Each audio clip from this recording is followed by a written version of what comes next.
Lecture. Lecture de Saint Paul aux Philippiens, chapitre 3, verset 17, chapitre 4, verset 1. Frères, ensemble, imitez-moi. Regardez bien ceux qui se conduisent selon l'exemple que nous vous donnons. Car je vous ai souvent dit, maintenant je le redis, en pleurant.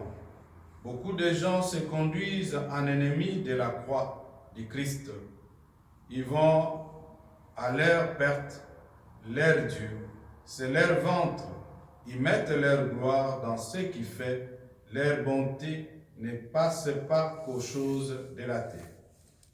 Mais nous avons notre citoyenneté dans les cieux, d'où nous attendons comme sauveur le Seigneur Jésus-Christ, lui qui transforme nos pauvres corps à l'image de son corps glorieux, avec la puissance active qui rend même capable de tout mettre sous son pouvoir. Ainsi, mes frères bien-aimés, pour que j'aie tant d'affection, vous, ma joie et ma couronne, tenez bon dans le Seigneur, mes bien-aimés. Parole du Seigneur, nous rendons grâce à Dieu.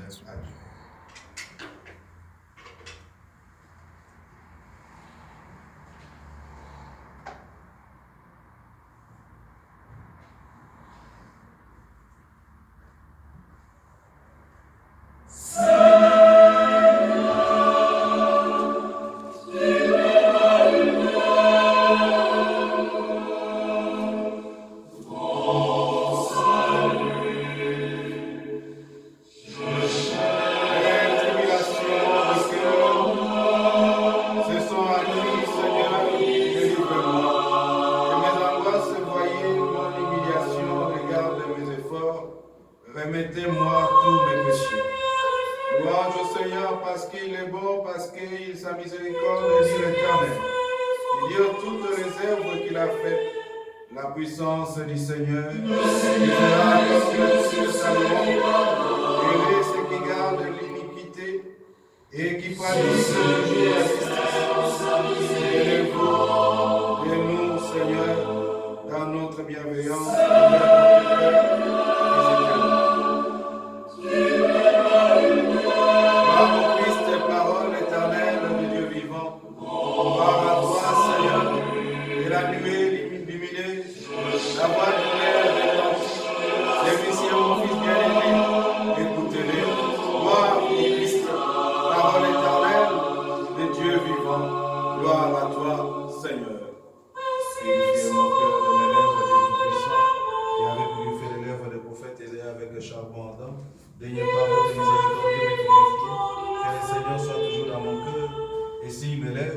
Afin que je proclame dignement.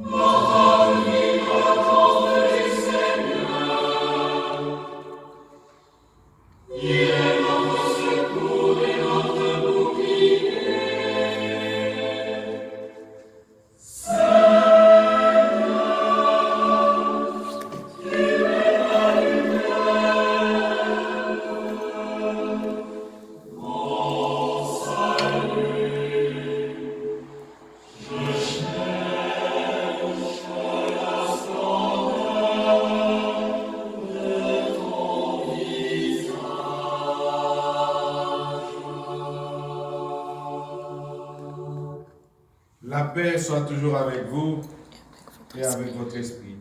Évangile de Jésus-Christ selon saint Luc. Gloire à toi, Seigneur Jésus. Luc chapitre 9, versets 28 à 36. À ce temps-là, Jésus prit avec lui Pierre, Jean et Jacques et il gravit la montagne pour prier.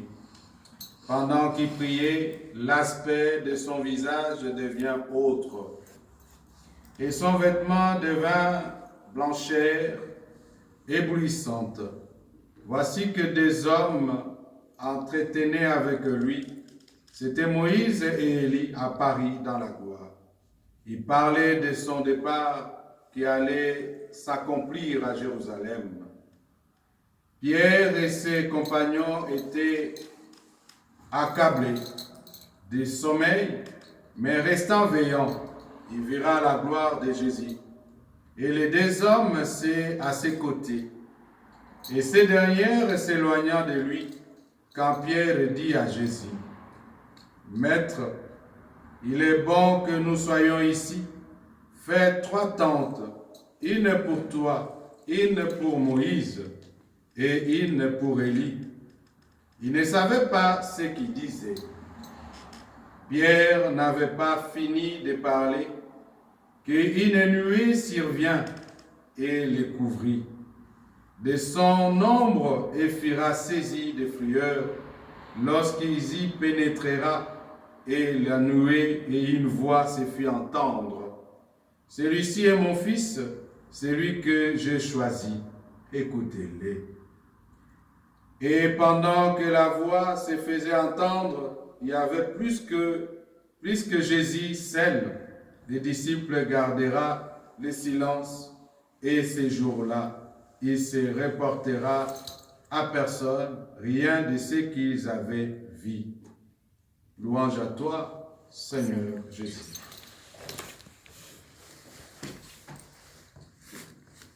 Chers frères dans le Seigneur, Shalom. Shalom.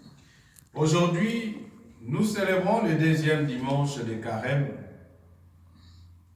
N'oublions pas cet appel qui nous a été adressé le mercredi de Cendres, où on nous a demandé « Revenez à moi de tout votre cœur ». Chaque chrétien doit prendre le carême au sérieux. C'est le Seigneur qui nous appelle un véritable retournement de notre vie. Nous allons à lui de tel que nous sommes, avec nos blessures et notre péché. Et dans le sacrement du pardon et celui de l'Eucharistie, le Seigneur est là pour nous accueillir et nous nourrir et de nous redonnant la joie et d'être pardonnés de tous nos péchés. C'est ainsi que pourrons-nous progresser dans notre marche vers Pâques, où nous appelons la résurrection de notre Seigneur. Mais nous verrons dans la lecture de ce dimanche, nous parle précisément de quoi? Il nous parle de cette marche comme une véritable expédition et il nous amène au sommet d'une montagne. Et dans le premier texte, il s'agissait de la montagne de Moria. Et c'est le lieu sacrifice d'Abraham dans l'Évangile. Et cette montagne est les montagnes de Tabor, les lieux où Jésus s'est transfiguré devant ses disciples. Et le plus proche est dans les secondes lectures, où l'apôtre Paul nous renvoie à la montagne du Calvaire. C'est là que Jésus-Christ a été livré, crucifié pour nous, frères et sœurs. Pourquoi cette insistance sur cette montagne? Il faut savoir que dans le monde de la Bible, c'est un lieu symbolique très fort, surtout pour nous les chrétiens. C'est un lieu par excellence de la rencontre avec Dieu. C'est là que Dieu s'est manifesté à Moïse et lui parlant face à face, comme on parle à un ami. Et le prophète Élie y a également fait cette expérience de Dieu dans l'Évangile. Nous voyons Jésus-Christ se retirer sur les montagnes, loin de la foule, et de préférence la nuit. Et c'était pour lui un lieu de rencontre privilégié avec Dieu le Père. Et dans une prière silencieuse, et puisque nous n'oublions pas la montagne de béatitude, Jésus y proclamant de la parole très forte, la parole de l'amour et la parole de la vie. Comprenons bien, Il ne s'agissait pas de nous lancer dans l'alpinisme, mais l'important, c'est peut-être de prendre de la hauteur par rapport à ce que nous vivons. Trop souvent, nous nous laissons accaparer par des soucis de la vie, des problèmes matériels. Nous avons du mal à attendre l'appel du Seigneur et qui nous invite à venir à lui. Le carême, c'est un temps de retraite. Nous sommes en marche vers la Pâque. Du Christ, le grand message de cette lecture est toujours un appel à l'avance. Le Seigneur nous appelle d'avancer. Le Seigneur ne nous dit pas de reculer, mais le Seigneur a besoin que nous puissions avancer. Et nous verrons que dans l'évangile de ces jours, la réalité dépasse de tout ce qu'ils auront pu imaginer. Jésus amène ses disciples sur une montagne sainte. Luc aussi nous dit, il fut transfiguré devant eux et tout entier donnant dans sa prière à son Père. Et se montra avec toute la chaleur et incandescence de son amour. Donc Moïse et Élie sont là. Moïse qui représentait quoi? Moïse qui représentait la loi. Élie qui représentait la justice de Dieu, qui sont les symboles du prophète. Et il se rejoint dans cette rencontre avec Dieu. Cette rencontre veut préparer les disciples à ce qui va suivre. Aujourd'hui, ils voient son visage transfiguré. Dans les quelques jours, ils le verront défiguré. Ils sont en train d'être invités à lui faire confiance, quoi qu'il arrive. Et le Seigneur nous invite de la même manière qu'il a invité ses apôtres. Et dans cet aspect de la présence d'Élie et la présence de Moïse, les apôtres, ils ont vu Jésus avec toute sa gloire. Mais nous verrons pendant la semaine sainte, Jésus sera défiguré. Ce ne sera plus le Jésus avec rayonnement, mais ça sera Jésus de la souffrance. Et c'est la question, le Seigneur nous prépare aussi ce dimanche, pour que nous soyons capables à aimer ce Jésus, même si il s'est défiguré. Et en voyant cela, et tous ces merveilles, ça a poussé Saint-Pierre de vouloir s'installer dans ces lieux de gloire. Parce que Saint-Pierre ne voulait pas s'éloigner. Il a vu déjà la gloire qu'il a beau chercher, qu'il entendait. Et il voulait demeurer dans ces lieux. Car il ne savait pas ce qu'il disait. Parce que là, quand la nuée s'est recouverte, ils sont saisis de la frayeur devant la pensée de Dieu. Et la nuée, il y a une voix qui est venue dans les cieux. Et celui-ci est mon fils, c'est lui que j'ai choisi. Écoutez-le. Le Seigneur nous demande par cette carême, Dieu nous demande à écouter son fils qu'il a choisi. Parce que c'est son fils qui est le chemin, la vérité et la vie. Et c'est lui qui donne la grâce et c'est lui qui bénit. Dieu a désigné les serviteurs, le vrai serviteur. Dieu a désigné ce serviteur qui viendra nous annoncer la vie, puisque Jésus est resté seul avec eux. Par la suite, il dira à plusieurs reprises que chacun doit porter sa croix. Ainsi, les chrétiens seront glorifiés avec lui uniquement s'ils passent avec lui par la croix. Et Jésus a besoin que nous le suivons. On doit le suivre, non pas main vide, on doit le suivre avec notre croix. Parce qu'à travers la croix que Jésus passera, nous aussi nous passerons et nous aurons la vie éternelle. Cette histoire de la transfiguration après la montagne semble interrompre le mouvement des récits, mais le choix de cette image est très important C'est un signal fort de façon dans notre équivoque. Une action de Dieu à la nuée, le profondeur sommeil de ses disciples saisis de crainte, la vision de Moïse et Élie, et tout reflète cet effet de la manifestation de Dieu et des signes extraordinaires qui nous rappellera l'apparition majestueuse de Yahweh au livre des Hébreux. Mais Saint Luc veut nous expliquer quoi par rapport à cette parole.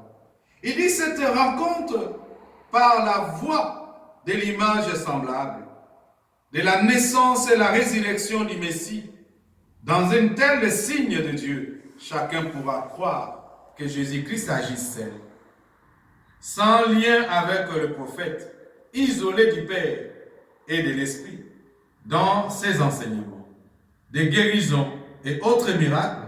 La transfiguration nous aide à réaliser qu'il vit constamment en lien étroit avec Dieu.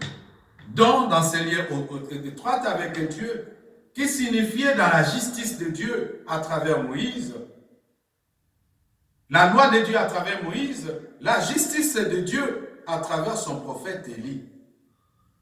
Donc, Jésus devient la troisième personne qui s'appelle l'amour. Donc, Dieu, il est juste. Dieu, c'est la loi. Dieu, c'est l'amour.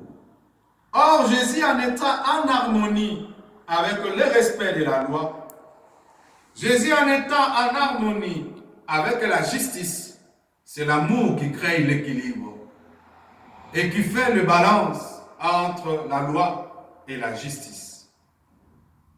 Et cela nous montre aussi dans cet évangile, nous rappelle cet chemin de la gloire. Doit-elle passer Jésus-Christ sur la croix pour que Jésus-Christ nous amène à vivre cette carême et de gravir cette montagne et de se mettre à l'écoute de notre Seigneur. On n'y parvient pas tout de suite. Il faut de la patience et du courage. Parce que si on n'a pas la patience, si on n'a pas le courage, nous ne serons pas capables de gravir cette montagne et de voir la transfiguration de Jésus-Christ. Et Jésus aussi nous rappelle par rapport à sa transfiguration que nous aussi, nous devons nous transfigurer dans les derniers jours. Si nous suivons l'amour, nous aurons la loi et nous aurons la justice et l'équilibre viendra dans notre vie. Il faut monter pour contempler des choses. Ce n'est qu'en montant qu'on peut voir la gloire de Dieu. Ce n'est qu'en montant qu'on peut contempler la force de Dieu. Ce n'est qu'en montant qu'on peut comprendre la loi. Ce n'est qu'en montant qu'on peut comprendre la justice. C'est si nous ne gravisons pas cette montagne avec Jésus, nous manquerons quelque chose absolument essentiel qu'on appelle la vie. Et cette vie, c'est la vie éternelle. Comme pour le 3 de ses disciples, Jésus veut nous libérer de ce sommeil, individualisme, cet sommeil de la tristesse. Parce que, étant individuel, nous somnolons et ça nous met dans la tristesse. C'est pour cela que le Seigneur dit, là vous êtes réunis 2 ou 3 personnes à mon nom, je suis au milieu de vous. Et il est tellement urgent que nous mettions le Christ au centre de notre vie. Comme je vous ai dit, dans l'équilibre. L'équilibre de la loi et l'équilibre de la justice, c'est l'amour du Christ. Pierre ne sait pas très bien quoi dire par rapport à cette circonstance. De même, moi avec vous, si on était dans le même niveau que Saint-Pierre, on aurait dû manquer de mots. Et à cette façon de manquer le mot, Pierre voulait garder cela pour lui. C'est pour cela qu'il a proposé à Jésus de dresser 3 tentes. Et une pour lui, une pour Moïse, une pour Élie. Mais la voix du Père, ce n'était pas ça. La voix du Père est contre l'individualisme. La voix du Père est contre la tristesse. La voix du Père est contre cette façon de sommeil profond.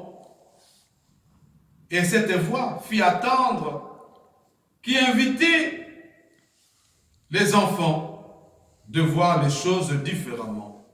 Comment voir les choses différemment? C'est attendre. Et il faut construire dans le monde. C'est-à-dire la mission, ce n'est pas construire des trois tentes, mais construire dans le monde. Et dans le cœur endurci des humains. Mais Pierre voulait construire pour qu'il puisse dormir. Et c'est pour ça que vous verrez que dans la fin, dans l'épître ou dans l'évangile, là où Jésus demanda à Pierre de peindre quoi? Ses brebis. Et dans la vie ordinaire, dans la Bible, la tente se représente un lieu de la présence de Dieu. Dieu, voici ce monde défiguré par la haine, le guerre, la violence de toutes sortes. Or, c'est dans ce monde que Dieu veut habiter, non pas dans les tentes. Comme le Seigneur dit, je n'habite jamais dans la maison qui a été conçue par des hommes, et j'habite dans la maison qui m'a été construite, qui a été conçue par mes propres mains. Et le Seigneur veut habiter en nous. Et il compte sur nous pour lui construire une demeure digne de lui. Et demeure digne de lui, c'est notre cœur et c'est notre vie.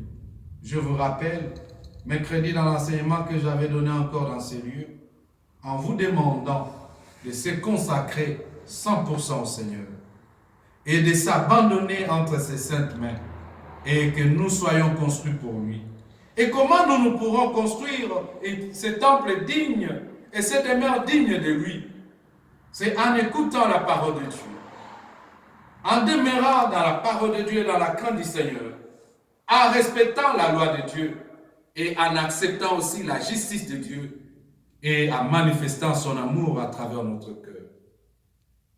Et il nous invite à construire un monde rempli d'amour, pas un monde de la haine, pas un monde de querelle, pas un monde de souffrance. Et cette beauté qui est en lui, dans l'amour de Jésus-Christ, veut nous revêtir en nous en faisant partager sa divinité. Écoutez-les dans la prière. Lui seul peut nous transfigurer. Écoutez-les dans ses enseignements. Écoutez-les par sa voix. Écoutez-les par cette voie qu'il a tracée pour nous. Et cela va nous amener la transformation et la transfiguration. Et c'est pour cela, pour finir, à ce jour, à travers cette célébration, et toute la semaine qu'on doit suivre avant d'entrer dans le 3e dimanche, nous devons supplier le Seigneur. En lui disant, toi qui es la lumière, toi qui es l'amour, mets à notre ténèbres ton esprit d'amour et qu'il nous fasse sortir dans les ténèbres